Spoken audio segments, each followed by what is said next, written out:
the evolution of money, evolution of a lot of things right now, evolution of tariffs, evolution of foreign policy, America first, evolution of a lot of stuff. What's up, guys? It is Tuesday, March 4th, 2025. We're at the Bitcoin block height of 888,334. TikTok next block. It is an absolutely gorgeous day out here today, man. It's a little windy, probably, for the video. Sorry if it's windy. As you can see, the Las Vegas Strip is down there, and it's beautiful, man. It's beautiful. It's one of those days, you know, not real cloudy, little clouds, and you can see the mountains over there, and very fortunate, very blessed, very blessed. And speaking of very fortunate and blessed, I want to give a shout out to Paul once again. Paul gave me another 100K donation, man. I mean, I feel so bad about that. I mean, jeez. Thank you, Paul. I mean, Paul, you're a legend, dude. My God. I mean, I guess it's proof of work, and I guess it's back pay or whatever. I don't know. Not from you, Paul, but just a lot of hours, a lot of work, and God's working through you, Paul. And I really, really appreciate you, man, and all the donations, and just watching and supporting, and the kind words. I appreciate it, and I also appreciate every single one of you guys. You don't have to donate any money, but the biggest thing you can do is share the videos. That really helps, because again, the algos here in YouTube land don't like me too much. But so we got a lot going on. Bitcoin has been on a roller coaster, obviously. The price from my last video I made, when did I make that video? Sunday? Yeah, I didn't make a video yesterday because I've been in the hole, guys. My hourly buys, I've been a lot of that money that I was buying the dip started coming out of my account, and I got to catch up to my bills now, because you know that my bank account, I pay my bills, and you know the Strike app comes out of that, the money comes out of that. And when Bitcoin was in the 70s for a little bit, in the low 80s, I bought the dip hard, man. So now I got to catch up, and that's what I was doing yesterday. But the last time we talked, Bitcoin shot up to 94,000, I believe, in the wake of Trump talking about the crypto strategic reserve or whatever. And then yesterday it went back down to 83, and now it's floating at about 87.5 as of this recording. So we'll see what happens with that. And we'll also see what happens tonight when Trump addresses the nation in Congress, and what these idiot Democrats are going to do, because I'm hearing a lot of stuff. I'm hearing some of them are going to have crazy shirts on, and some of them are going to be yelling and screaming. Some of them are not going to show up. Some of them are going to walk out. And again, you know, these Democrats and these swamp creatures and rhinos and stuff like that, these are the people that are going to be last to adopt Bitcoin, to be honest, because no matter what Trump does, they're just against him, period. You know, especially with the fallout of, you know, Zelensky. That guy's a clown, man. Zelensky's an absolute clown. And, you know, I don't want to make this video too long, because I can go 20 minutes on him. Con artist, man. He's an absolute con artist. And what he's doing to his people is crazy. And, you know, the Democrat Party just absolutely going completely against anything Trump does. And all Trump does does America first stuff. And speaking of that, he did the tariffs today. Trump did, with Mexico and Canada. And why did he do that, right? Because this is going to affect us if it goes through. But I don't think it will, but I'll get into that in a second. The tariffs went through because, again, about a month ago, he gave Mexico and Canada a choice and said, look, if you're going to, you know, he threatened the tariffs, and they talked big talk. Canada's president, Justin Trudeau, and the Chihuahua down there in Mexico, the little lady that likes to bark but with no bite, he told them that you got to stop this fentanyl from coming in here. You know what I mean? You got to do your part. We're going to do our part, but you got to do your part on your side, because they're coming from your side of the border. And they agreed, and he said, okay, we'll see what happens for 30 days. And the numbers that came out, that the people that are the autopsies and people dying from fentanyl and the amount that's coming in from the borders. Because again, to stop fentanyl deaths, we have to stop it from the point of entry. And Trump's not playing around with that, man.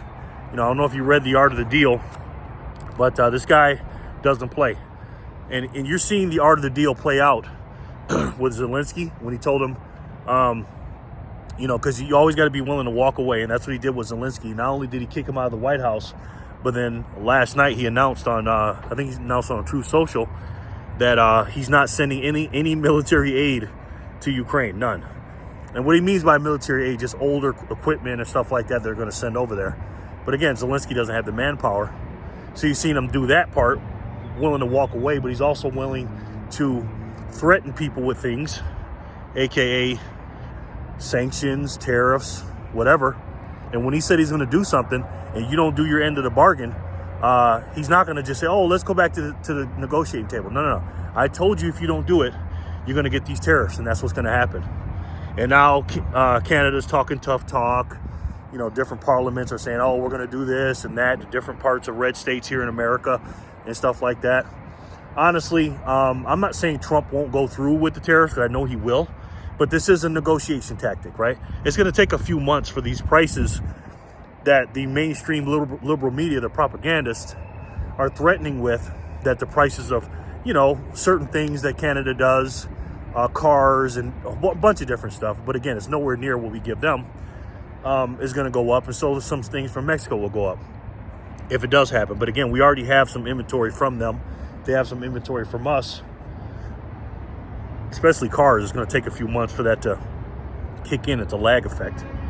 And it's going to take a while, right? If these negotiation tactics, aka these tariffs, the threat of tariffs, the actual tariffs come through. And I think that's what's going to happen. I think Canada's talking a lot of tough talk. And again, who cares what people say? Just like Zelensky and, Prime Minister over there in the EU and all this stuff. Everybody's talking loud, but then behind the scenes, trust me, they're all going to bend the knee and kiss the ring to Donald Trump. Donald Trump is the most powerful man on the planet. Okay, whether you know that or not, if you haven't noticed, he is. Okay, we are the most powerful country, economically speaking, in the world. Now, military speaking, we're in the top 1, 2, or 3. It depends on what you measure it by, because China's up there too, and so is Russia.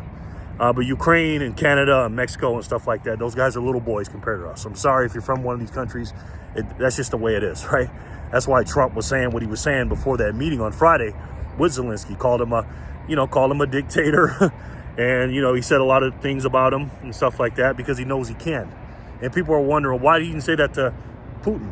Because Putin is in the upper hand against Zelensky, number one. And number two, Putin has the mental capacity and the military capacity, the nuclear capacity, to start a nuclear war. And Zelensky and them just don't have that. And they're just little boys. But that's why you have to respect China and Russia and these big boy G7 countries. And again, Canada and Ukraine and Mexico are not up there like that. So we'll see what happens with that, man. That's just going to be interesting. Can't wait to see what he says tonight, Trump, and how these idiot Democrats are acting. Again, the Democrat Party, they don't stand for anything. Okay, they're just anti-Trump and they're anti-American. Period. Today they had a vote in Congress, in the Senate, because it passed in the House, about the girls playing in boys playing in the girls' sports, and it had to go 60. I think they had to have 60 votes, which means 9 or 8 Democrats had to vote for it. And of course, every single Democrat, including the one people are saying that are moderate, John Fetterman, who again, he's a traitor too, voted against it just because it was Trump. And again, this is an 80-20 situation here, right? 80% of the country doesn't want men and boys in women and girls sports. They don't want that, right? But the Democrat Party says, hey, we're just going to go whatever Trump says, we're going to go against him. If he wants illegal immigrants out, we're going to go against it. If he wants closed border, we're going to go against it. If he wants peace and no war and no nuclear war, we're going to go against that. Tariffs, we're going to go against it. The Doge situation, cutting out the fat, firing people that don't need to be working, taking down these corrupt federal agencies. if Trump wants it, we got to go against it. And this is why they're going to lose, Democrats. You know, they seem like they're winning some things because they're taking us to court for this, that, and the third. I'm talking about MAGA now. And clearly what Pam Bondi did and Cash Patel, Pam Bondi, now I'm going to say this real quick. I'm not going to try to go on a rant about this, but Pam Bondi, Attorney General, you know, she's in charge, you know, of the FBI. She's Cash Patel's boss. She dropped the ball, man, when it comes to, and I said this last week, when it comes to the Epstein files. You know, there's a lot of other things going on that Cash Patel and the AG, Pam Bondi, need to be doing, including Dan Bongino, who's number 2 behind Cash Patel. They could be doing, but of course, the Epstein files are a big deal. Don't get me wrong, but in the big scheme of things, there's a lot more important things to do. And I'm not saying it's not important for those people that suffered and went through that stuff, and I get that. What I'm saying is there's a lot of corruption in the FBI that needs to be uncovered, and I don't think we should be spending so much time on this Epstein list. And the reason being is because nobody's going to get arrested. I truly believe that. Now, maybe a couple of people will, but the people that actually did something and it was on that plane, or those planes, frequent flyers and stuff like that, they're just not going to get arrested. So Cash Patel, Pam Bondi, all these people talking a big game. Listen, the swamp in DC runs deep, okay? And these people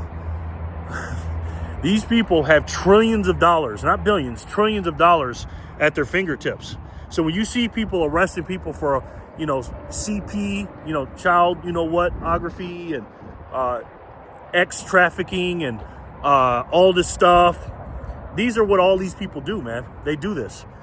So it's like, you know, you're arresting people for doing the things that these people way above in the bureaucracy do.